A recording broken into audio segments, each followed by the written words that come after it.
Oi, gente, tudo bem? Prazer, meu nome é Juliane. Na verdade, eu espero que você esteja ótimo. Bom, se você for daqui de Volta Redonda, eu já te faço o convite para você vir aqui até a nossa casa, nos conhecer pessoalmente. O endereço vai aparecer aqui na tela. Se você não for de Volta Redonda, aqui da nossa região, você pode continuar nos acompanhando pelos canais online. A gente vai dar início à palavra agora, então quero pedir para você para desativar, se possível, as notificações do seu celular, para você se concentrar mesmo. Relaxa aí que eu tenho certeza que essa palavra vai ser muito edificante para você. Todo mundo bem? Dá uma respirada fundo aí, assim, ó. Dá uma afastadinha na máscara aí para não embaçar o óculos. Ora comigo aí que o bicho vai pegar agora. Pai, mais uma vez a gente pausa, concentra. O nosso objetivo é que essas palavras que vão ser compartilhadas falem com o mais íntimo do nosso coração. De manhã nós tivemos um tempo muito bom e é sempre uma dificuldade, pelo menos enquanto eu prego, repetir a mesma coisa. Mas o Senhor sabe quem está aqui, o Senhor sabe o que precisa ser dito. E a minha oração é que os nossos corações estejam abertos para receber essa palavra, ao mesmo tempo que o Senhor as use para nos edificar. Tira toda a distração. Obrigado porque o Senhor continua sendo fiel e mostra isso nos mínimos detalhes, como a chuva. Né? Obrigado. O Senhor é top. Amém. Amém. Eu adoro quando Deus para a chuva, cara, faz eu lembrar da praça. Quando eu lembro da praça, eu fico muito empolgado. Então eu preciso me concentrar aqui para eu não passar do meu tempo, tá? Deixa eu colocar, vou até colocar um relógio aqui, ó, que é para eu não passar do meu tempo. Quem aqui leu Tiago essa semana? Alguém aqui se aventurou a ler o Tiago essa semana? Abriu? Não? Então, nós estamos numa série no livro de Tiago, na carta de Tiago. Quero te recomendar que você leia repetidas vezes o Evangelho de Tiago. Né? Durante essa semana, alguém falou assim, o Evangelho de Tiago. Não é o Evangelho de Tiago. Porque o Evangelho é uma história. É uma carta compilada que ninguém sabe quem escreveu. A gente resolveu acreditar aqui que foi Tiago que escreveu, o irmão de Jesus. Mas existem algumas outras ideias e a gente está explorando essa carta com alguns ensinamentos. Né? A carta de Tiago, como a Aninha bem disse na semana passada, ela se parece muito com Provérbios. Foi daí que veio o nome da nossa série, Provérbios de Jesus. A gente resolveu acreditar que o irmão de Jesus foi quem escreveu, pelo menos a maior parte deles, e aí por ter crescido com Jesus, por ter visto tudo isso e ter visto o ministério de Jesus começar, e talvez por ter sido a pessoa mais prominente na igreja em Jerusalém, no começo da igreja, ele resolveu escrever para a igreja para que isso ficasse guardado. E o estilo de escrita de Tiago é muito parecido com o estilo de escrita de Provérbios. Provérbios, por exemplo, não tem capítulo. Os capítulos que a gente encontra na Bíblia, na verdade na Bíblia inteira, capítulos e versículos foram invenções nossas. A gente chama de indexação. É para facilitar a navegação por esse livro. Mas a Bíblia, na verdade, não é um livro. A Bíblia são 66 livros, dependendo de onde você vem, um pouco mais. Se a sua Bíblia é um pouco mais tradicional, um pouco mais ortodoxa, ela acompanha a linha de pensamento dos nossos irmãos católicos e ela tem mais livros. Né? Então, algumas Bíblias têm mais livros do que as outras, mesmo dentro dos mais tradicionais dos católicos. Mas o estilo de escrita de Provérbios, ele é uma coleção de dizeres. É uma coleção de ditados populares que serviam para instruir as pessoas naquela época, milhares de anos atrás. E aí, tanto Salomão quanto alguns outros escritores, a gente não sabe se Salomão escreveu todos, resolveram ali compilar. Então, ele não tem capítulo, ele não tem versículo, tanto que você lê Provérbios, são vários parágrafos separados falando de assuntos diferentes. Você já leu, quem aqui já leu Provérbios e teve essa impressão? Que ele vai para lá, volta para cá, né? E aí, as últimas semanas eu estava fazendo um churrasco lá em casa, e aí essa ficha caiu, né? Que a gente já estava se preparando para a série de Tiago, que eram vários ditados, e aí um irmão compartilhou um ditado comigo, uma sabedoria fantástica, o que ele compartilhou comigo, nunca mais eu vou esquecer. Ele falou o seguinte: em terra de saci, qualquer bicuda é voadora. E aí eu falei, rapaz, que ditado fantástico. Agora vocês entenderam, vocês começaram aí. É um ditado fantástico. Né? Isso, o que é isso? É sabedoria popular. Lógico que isso é uma brincadeira, né? Mas é a mesma coisa do terra de cego, quem tem um olho é rei, por aí vai. São ditados populares E por trás disso tem uma verdade. Por trás disso tem uma verdade. Tem algo que você pode colocar em prática. É assim com o livro de Provérbios e é assim também com a carta de Tiago. É o que a gente está tentando fazer. Na semana passada, a Aninha fez a introdução da série, falou um pouco de Tiago, falou um pouco do contexto histórico, falou um pouco dela, deu algumas pequenas introduções sobre o problema das provações, um pouco do testemunho dela, mas o que eu mais gostei da mensagem, se você não viu, vale a pena revisar, foi o exemplo da faixa preta. Se você não estava aqui na semana passada, ela contou a história de que as artes marciais, todas elas, né, antigamente, elas não tinham essa sequência de faixas, como nós temos hoje. Hoje você vai fazer taekwondo, vai fazer karatê, tem a branca, amarela, verde, e ponta isso, ponta aquilo, azul, roxa, vermelha, o arco-íris todo, até chegar na faixa preta. Isso aconteceu quando as artes marciais encontraram o povo do Ocidente, porque nós temos um problema com o longo prazo. A gente gosta de gratificação instantânea, tem que ser agora. E aí, para a gente não se frustrar, para o povo europeu não se frustrar, os ocidentais não se frustrarem, foi criado esse sistema de faixa. O cara sai da faixa branca para amarela, faz uma provinha, vai para verde, faz uma provinha, vai para azul. E aí a gente tende esse conceito vai para tudo na nossa vida, e na vida cristã não é diferente. As pessoas tendem a acreditar num progresso gradual, que a gente chega na igreja faixa branca, e ao longo da vida a gente passa pela amarela, pela verde, pela azul. Alguns já estão mais avançados, né, na faixa marrom, na faixa roxa, na faixa vermelha, na faixa ponta preta, tem a faixa preta.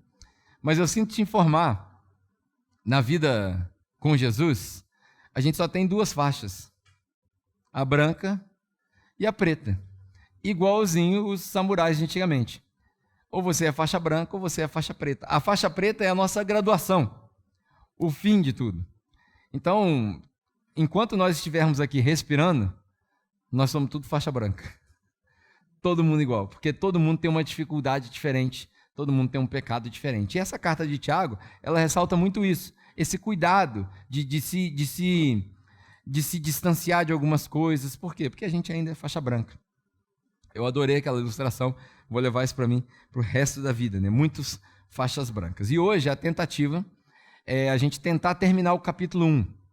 A Aninha falou um pedaço do capítulo 1, o primeiro pedaço, e hoje nós vamos tentar terminar o capítulo 1. Então, se você tiver aí a sua Bíblia de papel ou digital, abra aí em Tiago. Está lá no finalzinho da sua Bíblia. A carta de Tiago, The Letter of James. Em inglês, Tiago chama James. Em espanhol, ele chama Tiago. Estou igual o Capitão Nascimento agora, estratégia, Tiago. Carta de Tiago, primeiro capítulo. E aí a minha ideia hoje de manhã eu tentei compartilhar o que está escrito aqui como alguns conselhos. Conselho número 1, conselho número 2, conselho número 3, mas eu confesso para você que não funcionou de manhã e eu fui navegando e a gente conseguiu acabar a tempo, mas demos várias voltas, porque a natureza da escrita é assim. Então hoje, agora à noite, eu vou tentar fazer a mesma coisa e a gente vai parando de versículo em versículo. A razão pela qual eu pedi para você dar uma respirada funda no começo é porque a gente vai tratar de assuntos aqui que mexe com a gente, mexe com o nosso ego, que incomoda. A gente vai tratar de assuntos aqui que vai te colocar contra a parede, todo mundo. E a ideia é que nessas séries durante o ano, né, as séries expositivas da capela principalmente, elas nos forçam a ler o que está escrito aqui. Porque a gente tem uma opção. Ou a gente rasga tudo que está escrito aqui, é uma opção. Você pode rasgar, você pode escolher não viver de acordo com o que está aqui, você pode chutar o balde, chutar o pau da barraca, e aí não precisa ir na igreja, não precisa participar, não precisa dar bom testemunho, nada. Ou a gente resolve viver o que está escrito aqui. E para viver o que está escrito aqui dá trabalho, para todo mundo. Então hoje você vai ver essa dicotomia. O meu pedido é que você não... a gente sempre fala aqui na capela, se você quiser ter uma vida longa na capela, você precisa ter uma característica, que é não se ofender facilmente. Não se ofenda facilmente, porque algumas coisas podem te ofender com o que está escrito aqui. Então vamos lá. Tendo dito tudo isso, Tiago, capítulo 1, versículo 12, é o primeiro versículo que nós vamos ler. Tiago, capítulo 1, versículo 12. Diz assim, ó: Feliz é o homem que persevera na provação, porque depois de aprovado, ele receberá a coroa da vida, que Deus prometeu aos que o amam. Aqui a faixa preta de Tiago é a coroa da vida. Note que o que mais chama a atenção nesse versículo aqui é um advérbio temporal. Pegou? Advérbio, você nem sabe o que é isso, né? Nem eu tive que ler no dicionário para poder dar uma melhorada aqui. O que é isso? É o depois. Lê bem para você prestar atenção. Feliz é o homem que persevera na aprovação. Por quê? Porque depois de aprovado. Depois de aprovado. Eu me lembro de uma história, quando eu era bem pequenininho, me contaram essa história, e eu comecei a aprender as minhas lições de homem nessa idade. Eu queria resposta para tudo. Por que isso? Por que aquilo? Eu era muito questionador. Ainda sou, né? Mas naquela época eu fazia as perguntas sem fundamento. Meu pai era mestre em falar isso, né? Ele falava assim: qual é a sua explicação? Eu dava a explicação, ele dizia assim: seus argumentos são fracos. E aí eu tinha que voltar para poder convencê-lo da minha resposta. Eu aprendi a questionar dessa maneira. E aí eu me lembro que uma vez, agora não sei se foi ele que me contou essa história, mas ficou gravado na minha infância, que ele falava assim para mim quando eu não tinha resposta. Quando a gente vai para a escola e vai fazer um teste, uma prova, a professora, principalmente nas séries primárias, ela senta os alunos todos nas carteiras e ela faz a leitura da prova. Ela lê os enunciados e depois que ela lê os enunciados com todo mundo, ela faz uma pergunta: todo mundo entendeu? E aí as crianças respondem sim, né? E aí começa a prova. Quando começa a prova, alguém levanta a mão e fala assim: professora, não entendi a questão número 2. Aí a professora fala o quê? Agora não. Porque eu perguntei antes se vocês entenderam. Agora, na hora da prova, todo mundo precisa ficar em silêncio. A professora fica em silêncio, os alunos ficam em silêncio. Quando eles acabam a prova, entrega a prova, a professora corrige e aí vem o resultado. Toda vez que você estiver passando uma aprovação na sua vida e você não conseguir ouvir respostas e nem ver o resultado, talvez a prova não tenha acabado ainda. Porque feliz é aquele que persevera aonde? Na aprovação. Perseverar fora da aprovação é fácil. Ser crente fora da aprovação é fácil. Ser crente com dinheiro é mole. Ser crente sem estar doente é mole. O difícil é ser crente e falar assim: eu acredito que Deus cura e Ele não traz a minha cura.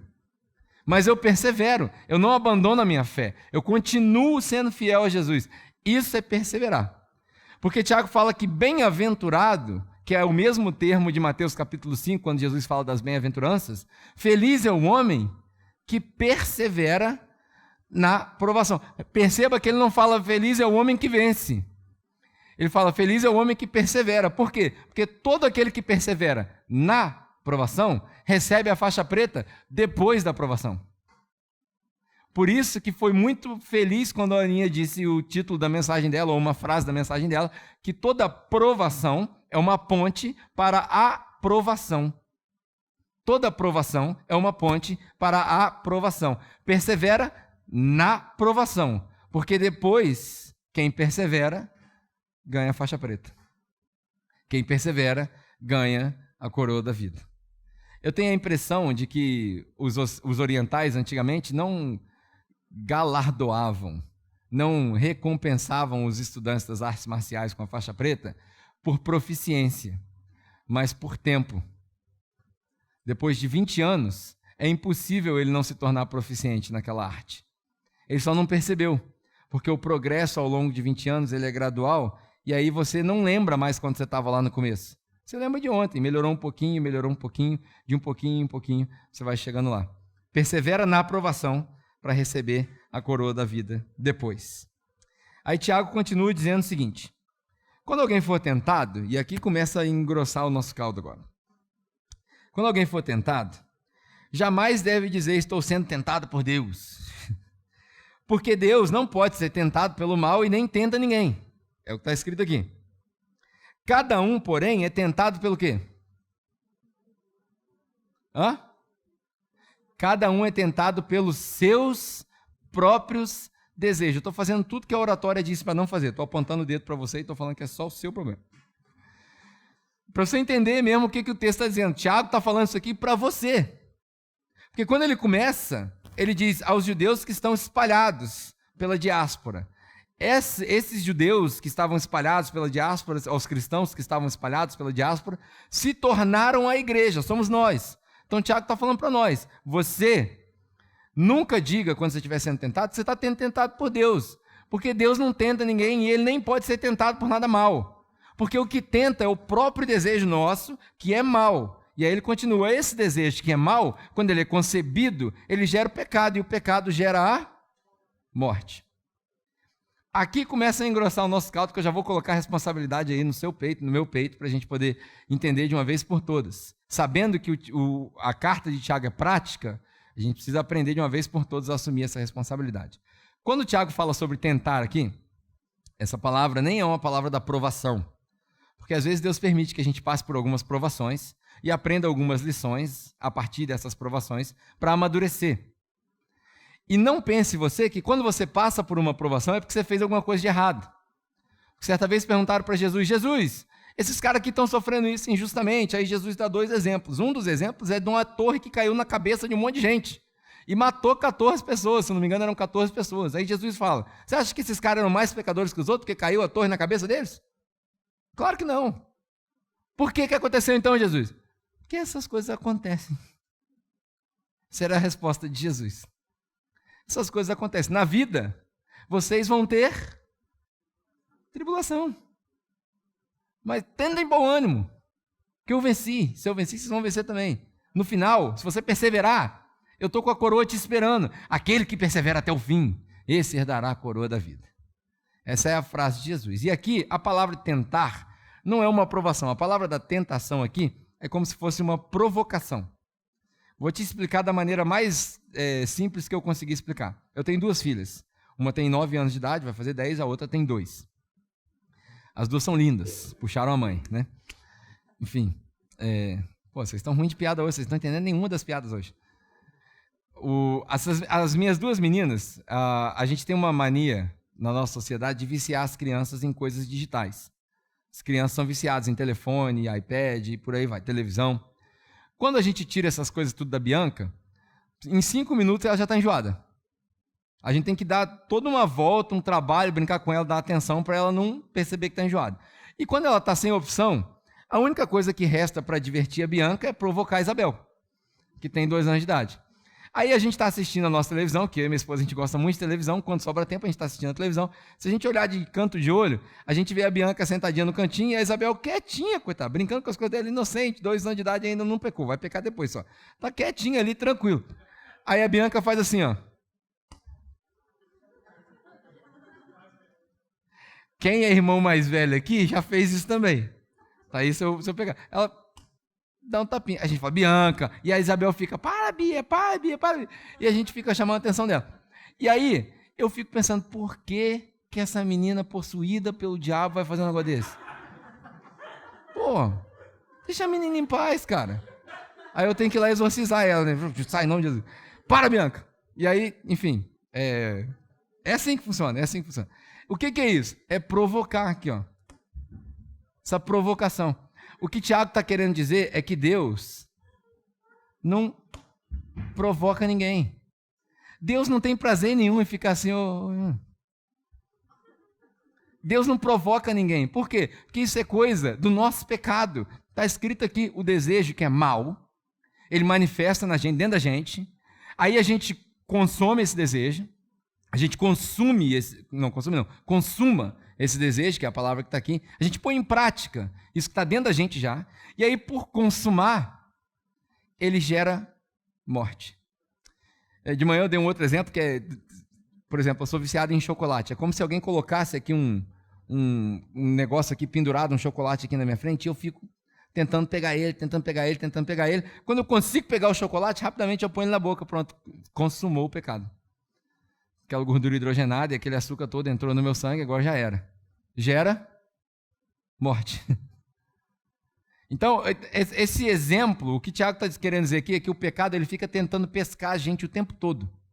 Ele está dentro da gente. E ele fica tentando pescar a gente, ele fica com a isca assim, ó. Uma hora a gente morde a isca, e quando morde, aí já agarrou e já era. Então, qual que é a solução? Está escrito aqui também, que bom que você perguntou, que você vai ver a resposta agora. Está escrito aqui, olha só. Versículo 16. Está escrito lá na frente, né? Mas vamos ler o 16, só para a gente passar por esse texto. Ó, meus amados irmãos, não se deixem enganar, toda boa dádiva e todo o dom perfeito vem do alto, descendo do Pai das luzes, que não muda, como sombras inconsistentes. Por sua decisão, ele nos gerou pela sua palavra da verdade, a fim de sermos como os primeiros frutos de tudo que ele criou. Não vou entrar nesse ponto aqui, porque aqui a gente vai dar uma volta danada sobre um ponto que não vai fazer muita diferença, que é como Deus resolveu salvar cada um. Você pode estudar, discutir isso nos seus grupos de conexão. Eu vou para a resposta do como evitar essa provocação, tá? Versículo 21. Versículo 21, depois a gente volta no 19 e no 20. Portanto, irmãos, livrem-se de toda a impureza moral e da maldade que prevalece e aceitem humildemente a palavra implantada em vocês, a qual é poderosa para salvá-los. Olha só, é aqui que as coisas ficam pesadas. Quando o Tiago fala sobre esse desejo mau, sobre esse pecado que está dentro da gente, a palavra aqui que ele está usando é para imoralidade sexual. Não é a palavra porneia, mas é uma expressão que dá a entender todo tipo de imoralidade sexual. Da onde você tirou isso, Pedro? Se você ler o Novo Testamento com atenção, em todas as menções dessa mesma expressão do pecado, ela significa algo sexual. Então, não faz sentido para a gente admitir que aqui ela não é isso. Aqui vai o nosso conselho e é aqui que mora todo o problema da nossa sociedade hoje. A igreja já teve problema com racismo. O racismo já foi o principal problema da igreja. Tinha igreja de branco e tinha igreja de preto. A igreja já teve problema com pobreza, tinha igreja de rico e tinha igreja de pobre. Hoje tem igreja de hétero e tem igreja de homo e tem igreja de um monte de coisa. Hoje o problema da sociedade é a homoafetividade, a homossexualidade, o problema da LGBT e por aí vai. Esse é o problema que a igreja não sabe lidar. Nenhuma igreja sabe lidar com isso. Nós não sabemos lidar com isso. Essa é a maior verdade. Se aparece aqui uma pessoa, por exemplo, de manhã eu dei esse exemplo, né? Uma pessoa que trabalha como drag queen. Aí ela aparece fantasiada aqui. Como é que a gente vai lidar com isso? Como é que você vai olhar para essa pessoa? Todos nós vamos olhar diferente. Porque a gente não sabe lidar com as diferenças. A gente não sabe fazer o balanço, o equilíbrio entre justiça e graça, misericórdia e verdade. O padrão que a gente deveria ter é Jesus. Jesus nunca diluiu a verdade em favor da misericórdia. Ele sabia aplicar os dois. E a gente, por alguma razão, não aprendeu isso. Nenhuma igreja aprendeu. Eu não conheço nenhuma igreja que conseguiu descobrir essa fórmula, inclusive a nossa. A gente já teve vários casos, não foi o primeiro, nem vai ser o último, de pessoas que chegaram aqui e falaram, ó, eu tenho uma dificuldade, eu tenho um desafio, ou eu me entendo assim, eu tenho problema com a homoafetividade, ou eu tenho problema com, seja lá o que for, eu tenho problema com sexualidade. Eu já tive pessoas que chegaram aqui e falaram assim, eu sou viciado em sexo. É um problema também. Todo tipo de imoralidade sexual, esse é o problema da igreja hoje. É o jovem muito precoce, que entrou na vida sexual muito precoce. É a confusão do mundo inteiro que nos oferece um monte de coisa. E a nossa falta de zelo e entendimento de leitura bíblica quando a gente começa a enxergar coisas que não estão escritas ali. O grande problema disso tudo é quando a gente vai para o que está escrito. Mas o que está escrito? Aí o que está escrito vai prejudicar você. Porque a gente precisa entender que o que está escrito é só um reflexo. O que está escrito é uma sombra. O que está escrito aponta para aquilo que é mais importante, que é Jesus. Estou falando tudo isso para entrar nesse ponto aqui. O que Tiago está dizendo aqui, que esse desejo ruim que brota dentro da gente, que é mau, e que ao consumar esse desejo a gente gera o pecado que gera a morte, ele está falando sobre um pecado sexual. Exatamente sobre isso que ele está falando. E aí ele diz o seguinte, como que faz, o versículo 21 que eu li aqui, como que faz então para não pecar?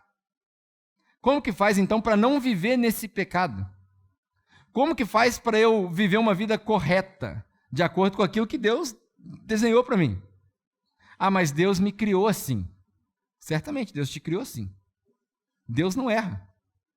Eu gosto de fazer eu gosto de colocar isso à prova quando a gente fala assim, ou a gente admite que Deus erra, que Deus não é perfeito, E aí não é o Deus da Bíblia, porque a gente não vai conseguir provar isso na Bíblia, porque na Bíblia não tem erros para Deus.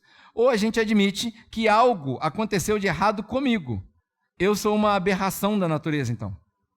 E se esse for o caso, seja lá qual for que você escolher, o caminho a seguir para a discussão é essa. E eu estou falando isso tudo aqui para você entender que precisa ter um equilíbrio. Ao mesmo tempo que a gente corrige, a gente ama e recebe. Aí que bagunça a cabeça de todo mundo. É isso que todo mundo precisa entender agora. Que é o problema da igreja e ninguém sabe lidar com isso. Como que faz? Aí Tiago responde: livrem-se de toda impureza moral. É a mesma expressão que Paulo usa quando ele diz para você se despir do velho homem. Para você tirar a roupa do velho homem. Livre-se de toda a impureza moral. A ideia é, se o pecado está aqui perto de você, se o pecado está te chamando a atenção, você precisa se afastar dele. Porque o correto é, a gente resiste ao diabo, mas a gente corre da tentação. Porque ao diabo a gente resiste com oração, mas a tentação ninguém resiste. A tentação é natural para o homem cair, ele vai cair. O cara que tinha problema com roubo, ele vai roubar. O cara que tinha problema com droga, ele vai voltar para as drogas. O cara que tinha problema com sexo, excesso ou falta, ele vai cair. O cara que tem problema com a sexualidade, a identidade, ele vai cair. Isso é inevitável, você vai tropeçar. E aí o grande problema é que as pessoas tropeçam com muita frequência porque a gente vive assim, ó. Se essa aqui é a linha do pecado, a gente vive se perguntando quão próximo eu posso chegar da linha sem me queimar. Vou dar um exemplo para você, namoro de adolescente. Namoro de adolescente é assim. Quão próximo eu posso chegar dessa linha? Estou com 16 anos de idade, hormônio à flor da pele, várias ideias mal entendidas na cabeça da pornografia que a gente consome escondido, que é verdade. E aí quão próximo eu posso chegar sem me queimar? Começa com namoro, começa com beijinho, começa escorregando a mão. Daqui a pouco a mão já está num lugar que não deveria estar. Daqui a pouco, quando você menos percebe, a roupa também já não está no corpo. E aí, na hora que você pisca, já foi. Por quê? Porque a gente faz assim, ó. O que a gente deveria fazer é o contrário. Quão longe eu consigo ficar desse negócio para eu esquecer isso daí? Estou falando de celibato? Não. Cada caso é um caso, situações são diferentes. Aqui eu estou dando o exemplo do jovem adolescente que não tem controle hormonal. Quão longe eu devo ficar disso daí? O cara saiu das drogas, o cara era viciado em cocaína. Adianta, o cara acabou de sair da clínica de reabilitação, está 2 meses limpo, ele volta para o mesmo lugar onde ele estava, com os mesmos amigos. O que vai acontecer com ele? Vai cair, pô. Ele vai cair. Então, o primeiro conselho que eu dou para as pessoas, como é que se livra de toda a imoralidade sexual? O primeiro conselho, troca de amigos. Troca de amigos. Aí você fala assim, poxa, mas aí vai ficar muito ruim, porque eu tenho que ir lá pregar para eles. Não se iluda. Não se iluda. Você não vai pregar para eles. Eles vão te converter. Nossa, mas aí eu vou ficar mal com eles e tal. Eu acho melhor você ficar mal com seus amigos do que ficar mal com Deus, você não acha? Esse é que é o problema. Se for seu amigo mesmo, o que vai acontecer? Ele vai entender. Ele vai entender. Você precisa trocar de amigos. Pode parecer até meio coach isso que eu estou falando para você, mas a frase, o ditado, o provérbio é verdade. Diga-me com quem andas, e eu te direi quem você é. Se você só anda com gente ruim, você pode até ser o santo, pregando para todos eles. Eu lembro disso porque eu fui fruto disso. Se a polícia passar na madrugada e você, santo, nunca fumou, nunca bebeu, nunca cheirou, nunca fez nada de errado, mas você está no meio de todo mundo suspeito, você vai apanhar de graça. Apanhei de graça várias vezes na rua. Eu cresci numa época que baile funk era normal e tal, e aí, o que eu estou falando aqui não é um comentário racista, tenho medo nenhum de falar isso, porque eu já falei para todo mundo que eu sou preto por dentro e a cobertura só que é branca. Então, vocês podem achar o que for, mas a gente ia para os baile funk, eu era o único branco no meio da minha galera. Quando voltava de madrugada para a rua, a polícia super preconceituosa, porque isso é normal, né? Vou usar a expressão que todo mundo usa, viu os neguinhos com a calça riada e headlay no pé de madrugada na rua, dura. Tá eu lá, bonitinho, playboyzinho, branquinho, o que aconteceu comigo? Dura. Apanhei várias vezes, de graça. Diga-me com quem andas, e eu vou te dizer quem é. A primeira coisa que você precisa fazer, trocar de amigos. Troquei de amigos, mas não está dando, não está funcionando, não estou conseguindo, eu continuo passando apertado no meu pecado, o pecado bate na minha porta, ele me seduz, eu não consigo, isso aqui faz parte de mim. Segunda dica que eu vou te dar, troca de dieta. Troca de dieta, que você está comendo mal. Como assim, Pedro? O que dieta tem a ver uma coisa com a outra? Presta atenção no que está escrito aqui. Livre-se de toda imoralidade, toda maldade que prevalece, e aceitem humildemente a palavra implantada em vocês, que é poderosa para salvá-los. Sabe o que vai te tirar desse buraco, dessa condição? Seja lá qual ela for. A palavra que foi implantada em vocês. É o pão da vida. Você precisa parar de comer o pão com muito fermento do mundo e começar a comer o pão sem fermento, que é o pão da vida. Está entendendo o que eu estou querendo dizer? Está entendendo a analogia? Você precisa parar de consumir o que está destruindo a sua mentalidade, a sua identidade, e começar a consumir o pão da vida. Porque quanto mais pão da vida você comer, quanto mais próximo você chegar de Jesus, mais fácil fica de resistir à tentação. Tem uma música que diz que a gente luta as nossas batalhas de joelho. Tem muita gente que está tentando lutar as nossas batalhas deitado.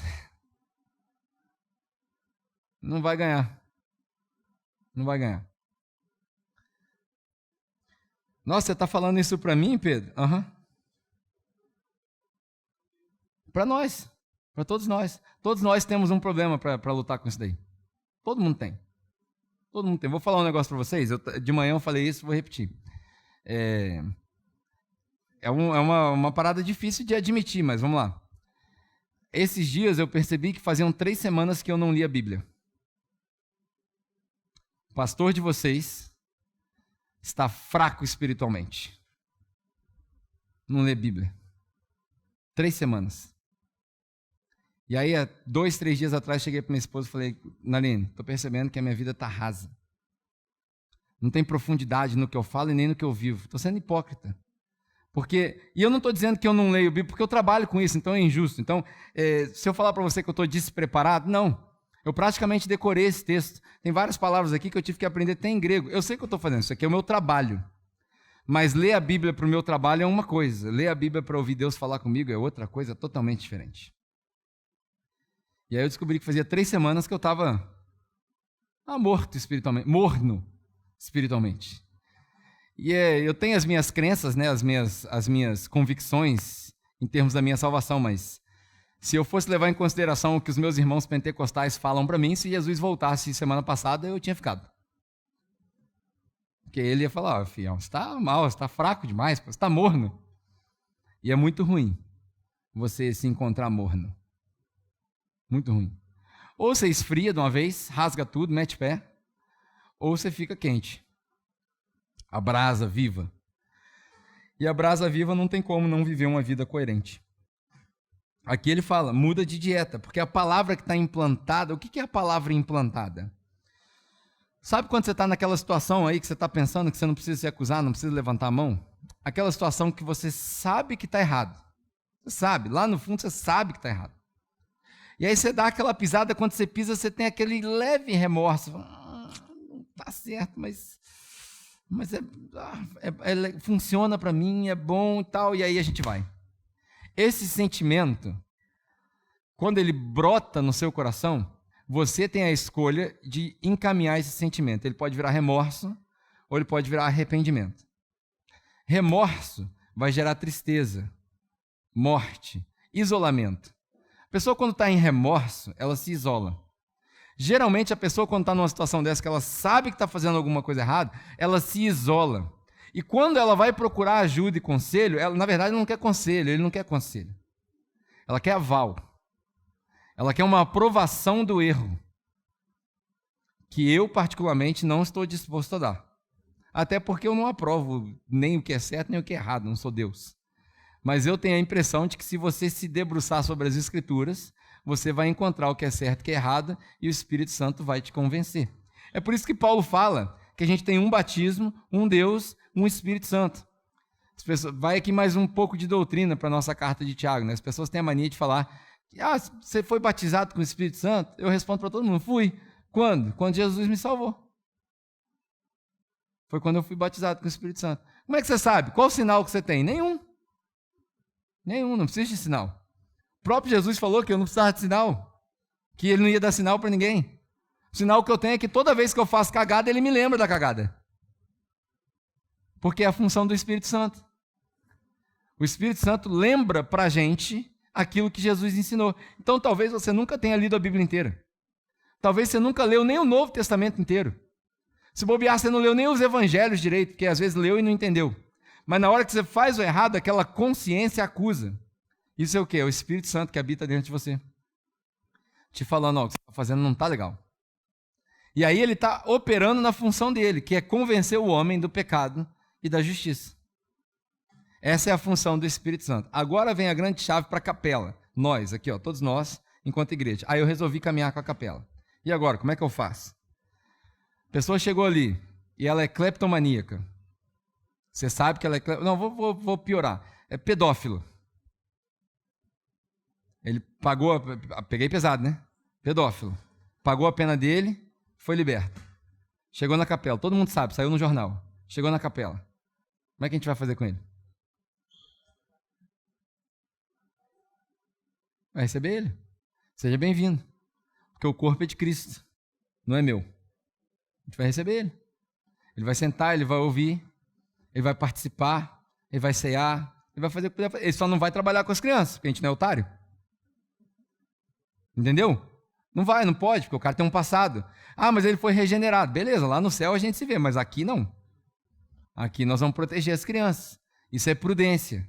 A pessoa tem problema com dinheiro. Ladrão. Aí ele chegou, nós vamos receber ele. Maneiro? O que você faz? Sou contador. Você vai contar lá fora, que aqui você não vai contar dinheiro, não. Por quê? Porque ele tem um passado e eu não vou colocar o cara que tem problema com cocaína na frente de uma carreira de cocaína. Do mesmo jeito que eu não vou colocar um cara que tem problema com dinheiro na frente de contar o dinheiro. A gente precisa entender que os dois andam juntos. A correção e o amor.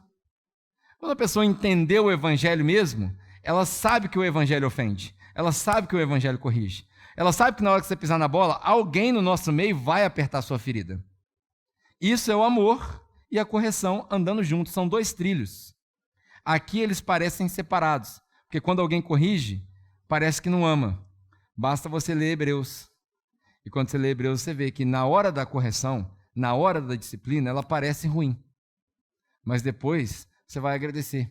Porque se nós, que somos pessoas ruins, corrigimos os nossos filhos, imagina Deus, que nos ama incondicionalmente, não vai nos corrigir?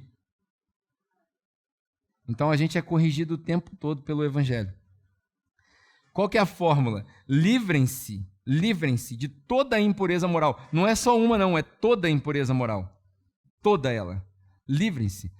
A vida de santidade não é uma opção do cristão. É um mandamento. O cristão não foi chamado para escolher viver em santidade. Ele é a santidade. E se na sua vida você não está conseguindo dar testemunho de santidade, existe uma grande possibilidade de você não ter sido salvo ainda. De você ter sido simpatizante com o evangelho, você vai na igreja, você participa do culto, você dá até seu dízimo, dá a sua oferta, você participa de um monte de coisa. Você é simpatizante de Jesus. Mas no grande dia, quando você se encontrar com Jesus, porque todo o joelho vai se dobrar e toda a língua vai confessar que Ele é Senhor. A diferença é que depois de dobrar o joelho e confessar, Ele aponta para a esquerda ou para a direita. Para onde você vai? Eu me lembro de um dos meus mentores favoritos, né? Eu carinhosamente chamo ele de Papa Ray, o Raymond. Toda a pregação dele, ele dava um jeito de botar céu e inferno nela. Toda. Eu podia estar falando de pais e filhos, céu e inferno. Ele dava um jeito de perguntar. Uma vez eu perguntei para ele, Papa Ray, por que você, toda vez você tem que falar esse negócio, botar as pessoas na parede? Ele falou para mim assim, porque pode ser a última vez que eu vou comunicar o evangelho para elas e elas podem nunca mais ouvir. Eu não quero ser responsável por ter deixado dúvida na cabeça de ninguém. Toda língua vai confessar e todo joelho vai se dobrar perante Jesus. Pode ter certeza disso, você crendo ou não. Agora, no momento que você se dobrar perante Jesus para confessar o senhorio dele, você vai ouvir bem feito, meu servo bom e fiel, ou vai ouvir apartai-vos de mim porque eu não te conheço? O que você vai ouvir? Algo para se pensar. Aí Tiago continua. A maneira de viver isso, versículo 22. Sejam praticantes da palavra e não apenas ouvintes da palavra. Porque os que são só ouvintes, eles se enganam. Vou te dar o retrato da igreja agora. Retrato da capela. Retrato da igreja batista. Retrato da presbiteriana. Toda a igreja é assim. Domingo, 7 horas da noite. Cheguei para o culto. E aí, irmão, paz do Senhor, irmão. Tudo bem? Tudo bem? Paz, irmão. Como é que tá? Ó, beleza. Glória a Deus. Aleluia. Maravilha. Por dentro tá um lixo. Tudo é quebrado. O casamento tá uma bosta. As finanças, pior ainda.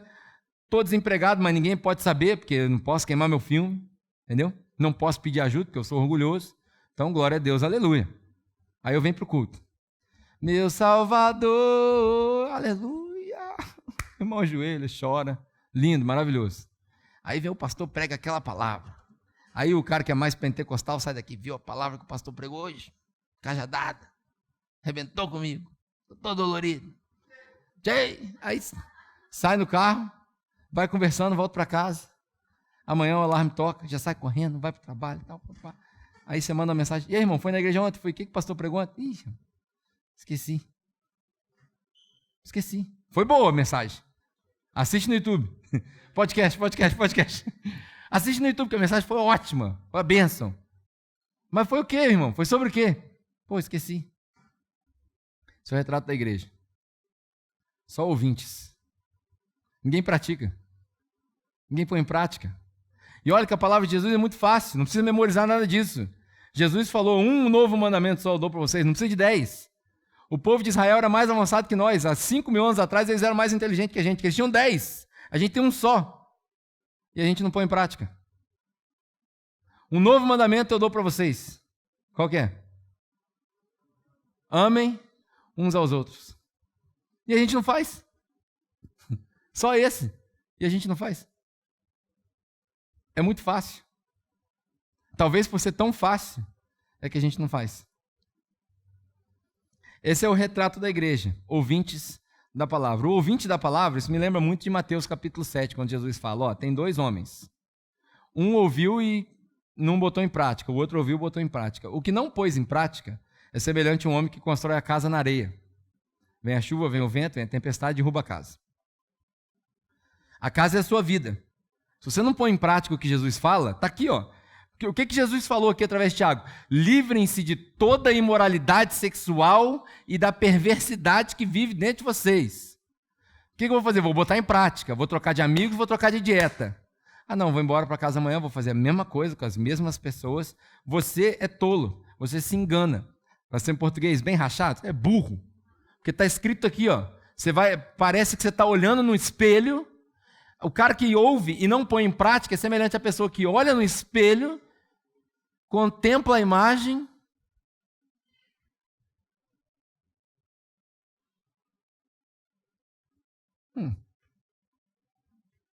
e esquece. O que é isso? Isso é a maior estupidez de todas. O que Tiago está tentando dizer aqui é isso. É estúpido esse movimento. De me olhar no espelho, esqueci. Aí eu volto. Como é que era mesmo? Fica igual o Chaves. Mas o que eu falei? Como é que é? Mas o que eu falei? Como é que é? Fica nesse loop infinito. Pecado, remorso, pecado, remorso, morte. É o que o Tiago está falando. Agora, aquele que ouve e põe em prática é diferente. Porque Jesus não está preocupado com quantos versículos você decorou.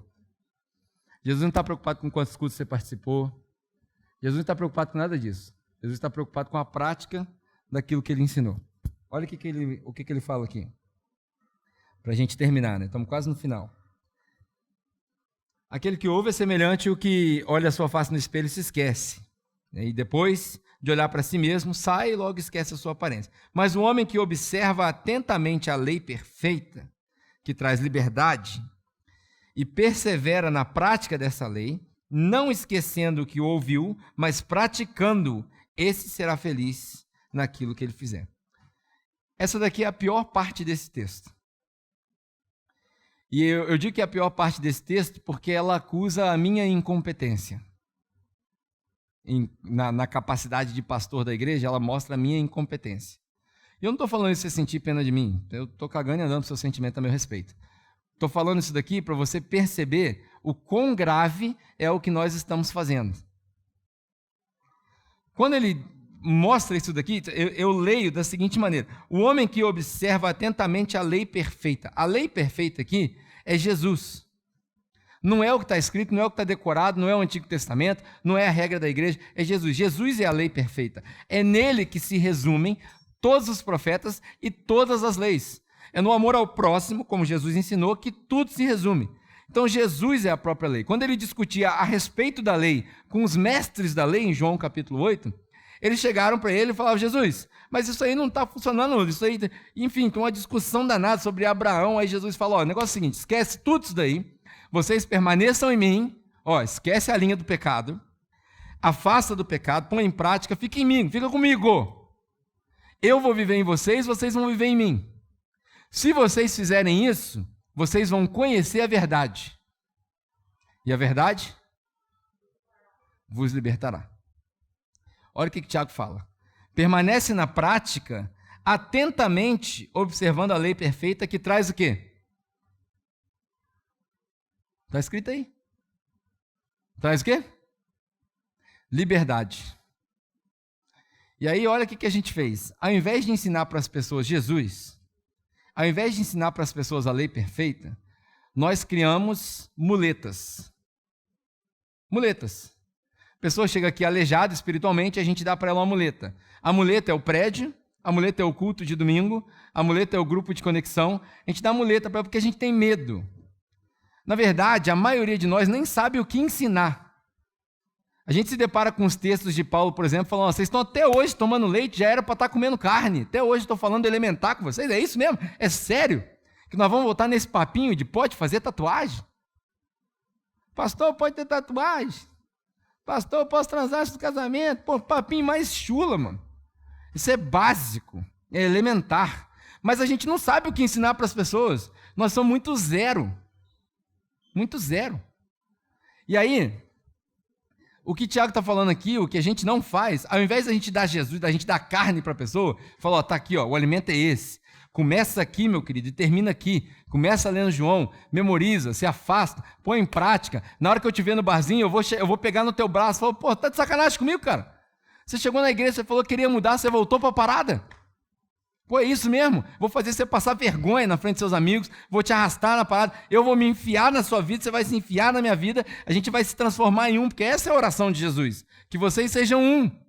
Mas se você não dá liberdade para alguém entrar na sua vida, você não está sendo cristão. É bem provável que nem salvo você foi também. A passos largos em direção ao capeta. A gente precisa entender isso de uma vez por todas. Eu tenho que ter liberdade contigo, você tem que ter liberdade comigo. Fala: tá errado isso aí que você está fazendo, mano.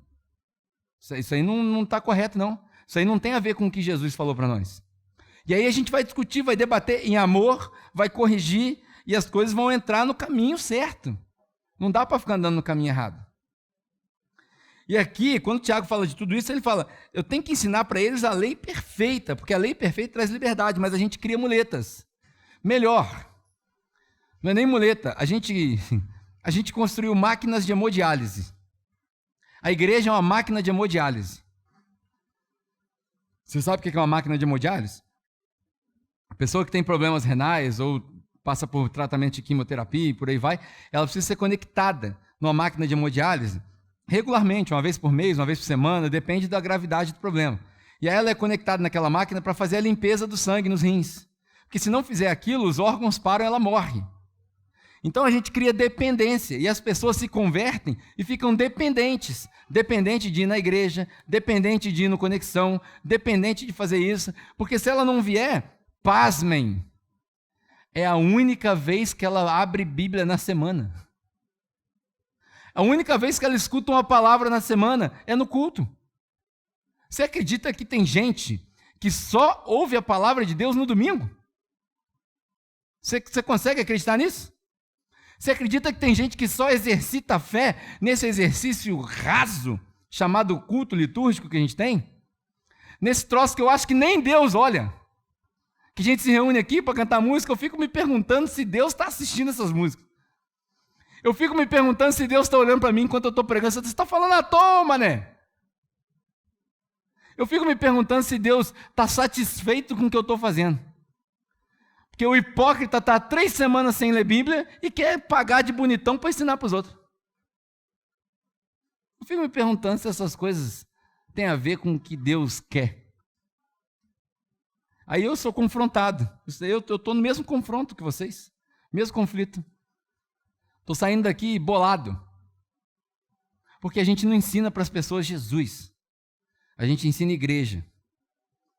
Está tudo errado. Está tudo errado. A gente tem que ensinar para as pessoas Jesus. A dieta completa. Tem que ensinar para as pessoas a se alimentarem do pão da vida. Tem que ensinar para as pessoas a andarem com Cristo. Eu não tenho que ficar preocupado se a pessoa está vindo no culto ou não está. Às vezes as pessoas perguntam, quando eu estou nos meus bons momentos, que eu estou conectado com Deus, alguém chega para mim e fala assim, você percebeu que a pessoa não está vindo? Não. Você vai ligar para ela? Não. Eu ligar para a pessoa para ver se ela vai vir no culto?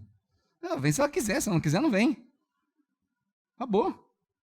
Ah, mas ela precisa se sentir amada. Pô, se Deus não consegue fazer ela se sentir amada, quem sou eu?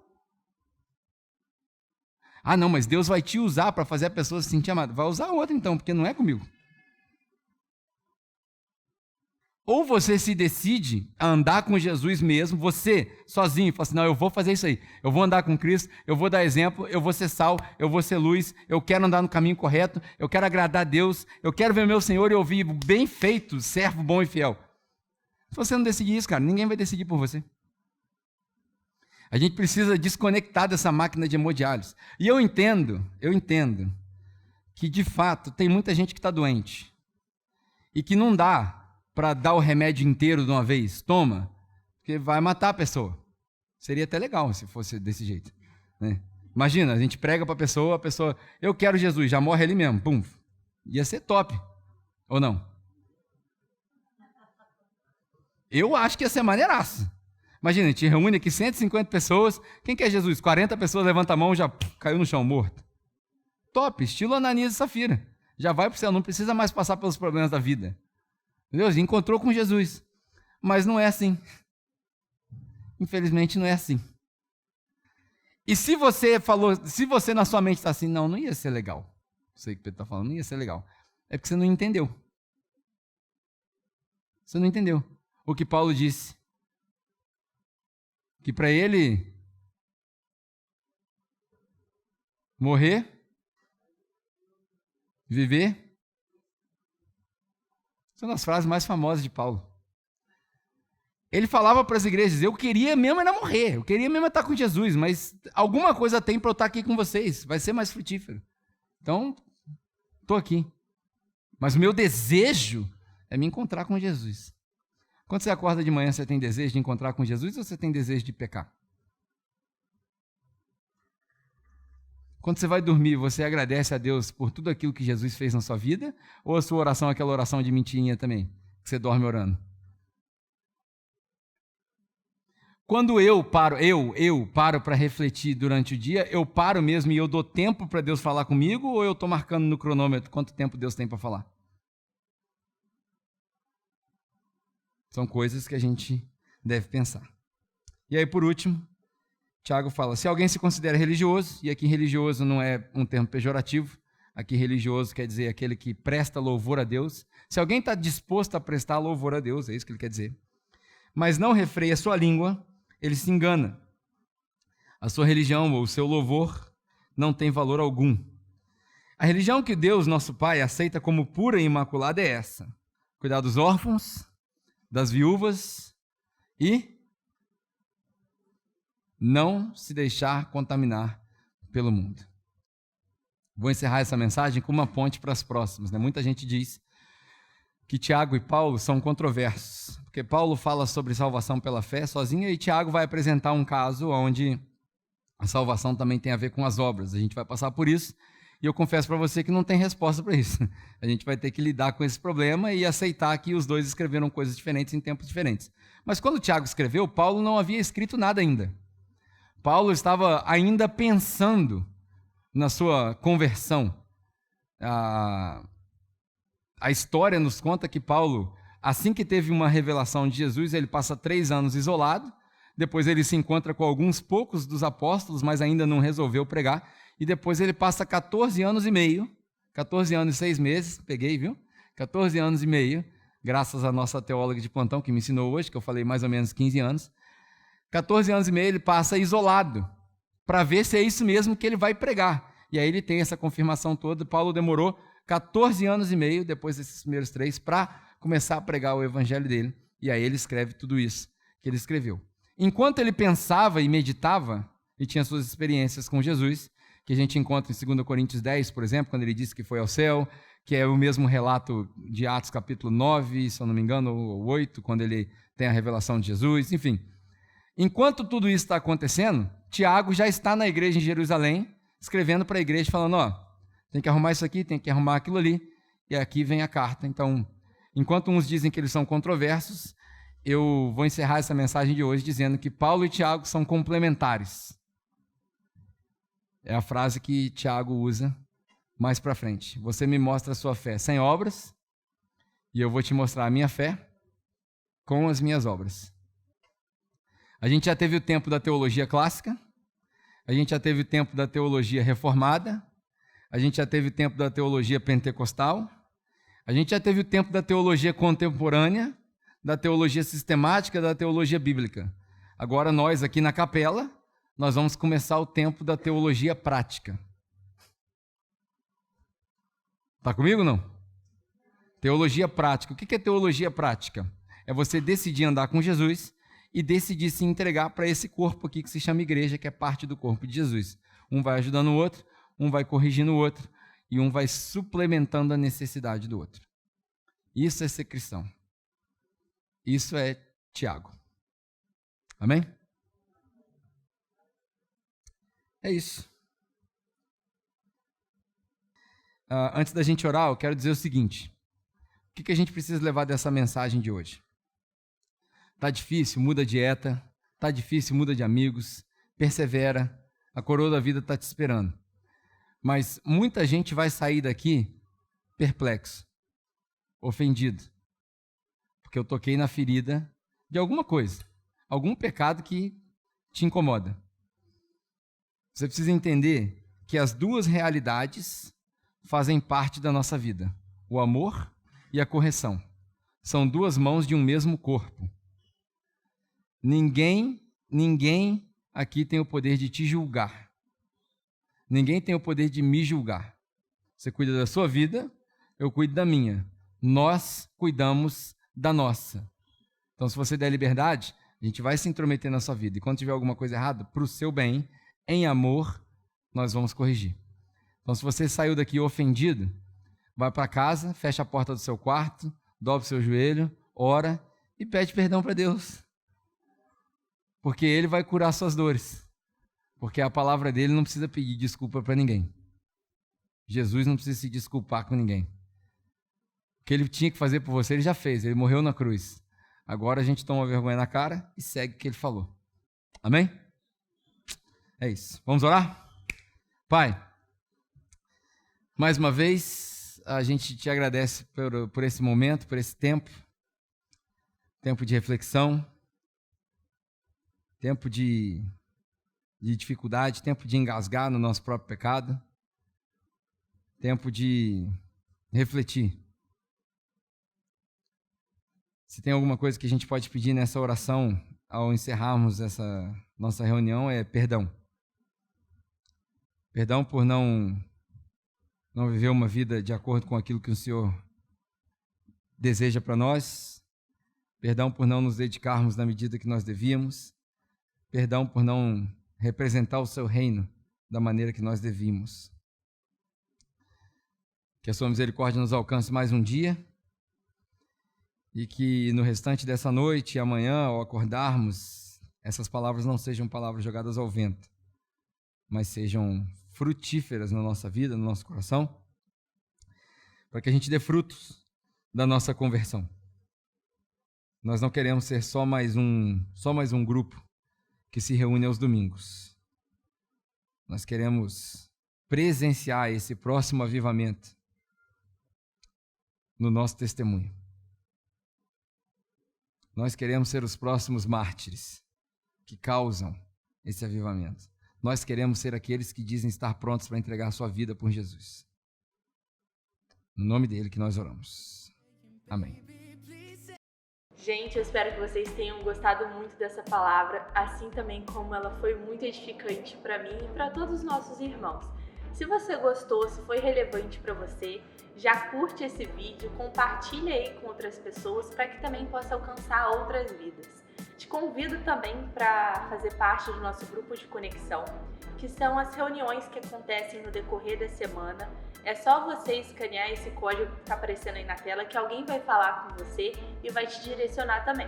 O grupo de conexão é muito bacana, porque se você ficou com alguma dúvida da mensagem, você pode tirar essa dúvida no grupo de conexão. A gente vai te conhecer melhor, você vai conhecer melhor a gente e a gente vai crescer junto também. Se você se identificou com o nosso projeto, puder nos abençoar, vai aparecer alguns códigos aqui na tela. É só você escanear esses códigos, claro, da maneira que você puder, se você quiser. Esse dinheiro ele vai ser direcionado para manter os custos aqui da nossa casa e também para ajudar os nossos irmãos que necessitam. Espero que você tenha tido um ótimo domingo, te desejo uma ótima semana também e espero te encontrar aqui semana que vem. Tchau! É isso que te digo. Eu falo de novo? Tá. De novo. Peraí, mas onde que eu parei? Vai aparecer os códigos aqui na tela, pode ir dessa forma. Se quiser, que você puder ir. Ai, gente.